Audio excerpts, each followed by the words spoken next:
After a 6-week campaign, the UK goes to the polls on Thursday night in Australia, in a vote to determine whether the Conservative Party's Boris Johnson or Labour's Jeremy Corbyn will form government.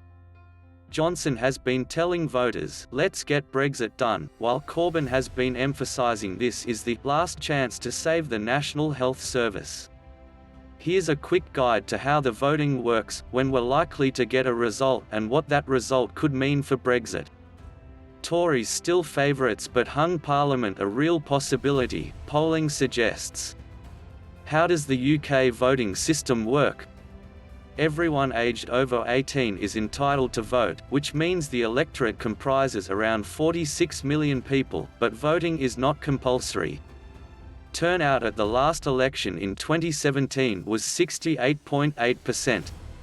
There are 650 constituencies throughout England, Scotland, Wales and Northern Ireland, and voting will take place in 40,000 polling stations. It's a simple first-past-the-post system, which means that those 46 million voters will make one cross or tick on a ballot paper listing the candidates standing in their constituency. The candidate with the most votes wins a seat at Westminster. The timing of the election could affect turnout.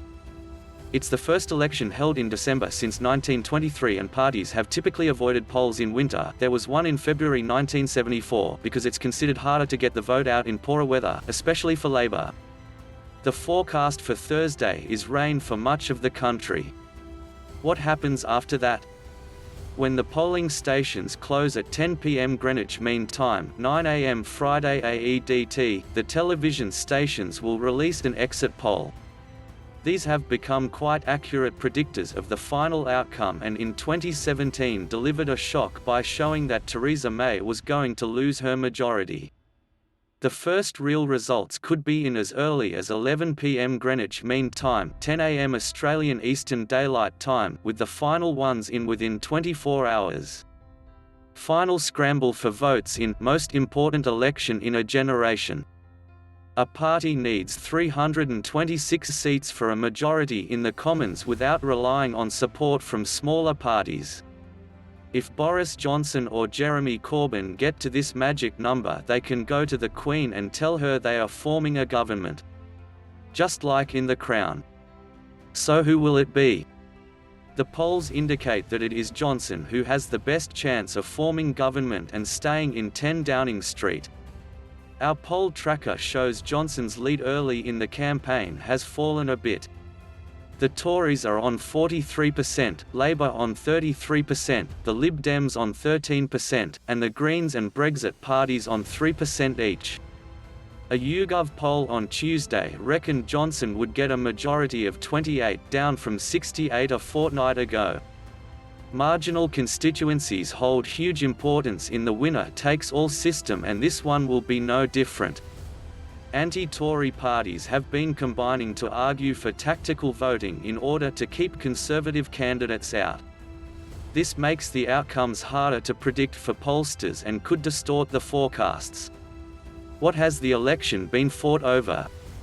The election was called to resolve the Brexit imbroglio that has gripped the nation since the 2016 referendum.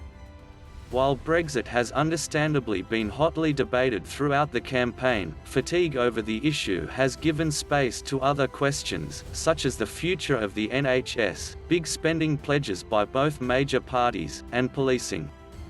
However, even the NHS has been seen through the Brexit lens, with Labour, which traditionally owns the issue, campaigning relentlessly on claims that the Tories would include NHS contracts in a post-Brexit deal with the US. This has forced Johnson to spend a lot of time visiting hospitals. North of the border, where the Scottish Nationalist Party will be the biggest party ahead of the Tories, the chances of a second independence referendum to split from the UK has been a major issue. Okay, but what does it all mean for Brexit? If Johnson wins a majority, he has promised to deliver Brexit by the end of next year, although obstacles still have to be overcome on the Irish border question. If he fails to get a majority but forms another minority government with, say, the Brexit Party or the Democratic Unionists, he risks a repeat of the humiliations of earlier in the year. But this seems less likely because many Tories who voted against him are not standing for re-election this time, so his parliamentary support should be firmer. If Corbyn wins a majority, which seems very unlikely, he has promised to hold a second referendum. If he forms a coalition government, say with the fiercely anti-Brexit Lib Dems or the SNP, it becomes more difficult to predict.